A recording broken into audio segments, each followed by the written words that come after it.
नमस्कार जय जगन्नाथ मु एलिना आसुची नियाली महोत्सव 2023 रे 30th ऑफ जनवरी रे आपण मान सहित देखा करबा पय बहुत सारा मजा मस्ती हंगामा करबा पय आपण माने भी निश्चय आसीबे डेट को मन रखिथिबे 30th जनवरी 2023 रे मु आसुची नियाली महोत्सव को देखा हवा।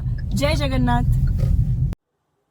नमस्कार मु बॉलीवुड अभिनेत्री ऐश्वर्या बेहरा मु आसुची नियाली महोत्सव को 27 जनवरी 2023 को आज्ञा आपण मु मिसी की ढेर सारा धमाल करिबा। डेटा मन रखिथिबे 27 जनवरी 2023। Love you all, meet you all in Niali Mahotsav. नमस्कार मु पप्पू पम्पम।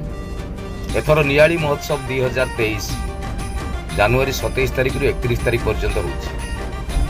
मोर सौभाग्य मु जाउछि 29 तारिख दिन। आपण माने बहुत संख्या आसबे गीत गाइबा नाचिबा कमेडी करवा आ संध्या टी पूरा कलरफुल करदवा। मन रखिथांतु जनवरी 29 तारिख दिन मु आसुछि नियाली महोत्सव। आपण माने भी आसबे। लास्ट गाइबा थरे कुंची कुंची या बाଳରେ ननी छंदी हेई चिम मन।